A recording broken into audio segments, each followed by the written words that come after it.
Almost every contractor or supplier has experienced a payment issue in construction.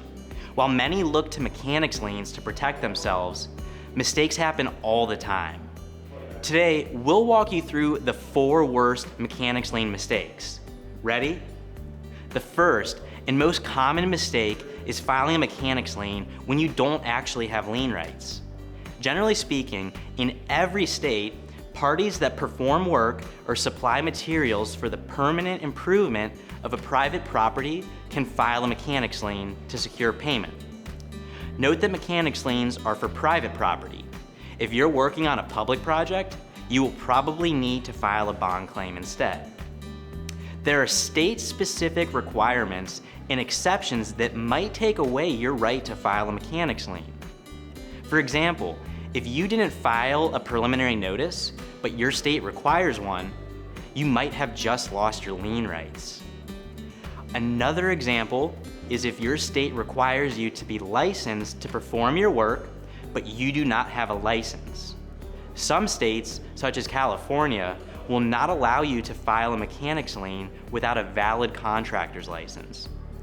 Although some states allow unlicensed contractors to file a mechanics lien, it's always important to get licensed because it is rare that an unlicensed contractor is not penalized in some way.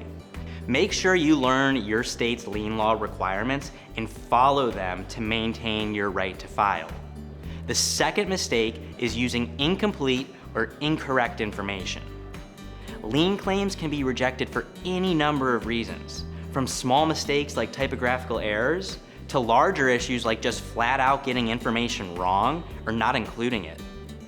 Some other major reasons for liens to be insufficient and likely rejected by the county recorder's office are having the incorrect legal property description, incorrect personal information, or exaggerating the claim amount. Make sure to always use your company's legal name. When describing the property being liened, make sure it's been properly described. Typically, this requires more than just an address. Something like a full legal description might be required. When describing what work was done on the property, don't gloss over the details. It's usually important to thoroughly describe the work performed. As a rule of thumb, your lien claim amount should only be the amount you are owed for the labor or materials provided to the project.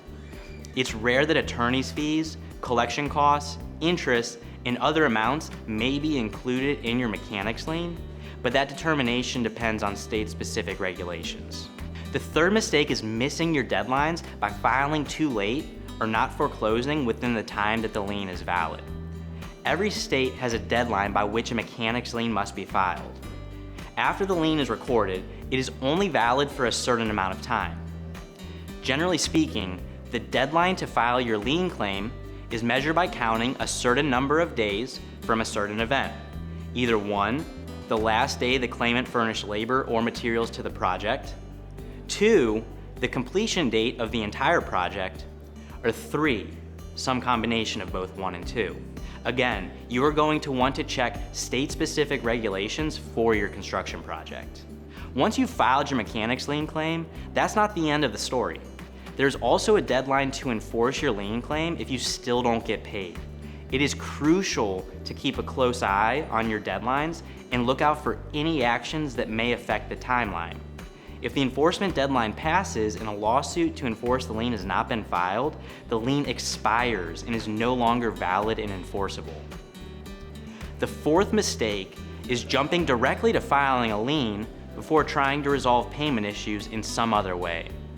Generally, it's a good idea to try and talk things out first. If that doesn't work, escalating things a bit by sending a lien warning, like a notice of intent to lien, is a good next step, and it can help avoid the cost and headaches associated with an actual lien filing. Filing a mechanics lien is a serious step, and it should only be used as a last resort to get paid. No one benefits when jumping straight to a mechanics lien rather than trying to work things out. Most of payment issues happen due to a lack of proper communication and not bad intentions. By sending a notice of intent to lien, you are bringing up your payment issue to the top tier of the payment chain, and that's where the money is. Everyone on the project is trying to avoid a lien. This notice of intent will help to apply pressure to the non-paying party before a lien is filed. If you are filing a lien, one final thing to pay attention to is your particular role on the project. Rules for filing mechanics liens and retaining lien rights not only vary state by state and project by project, but based on your project role as well. General contractors, subcontractors, suppliers, and even laborers have different rules and deadlines to follow. Make sure to check out our state-by-state lien and notice guidelines at levelset.com to learn more. And remember, payment help is here.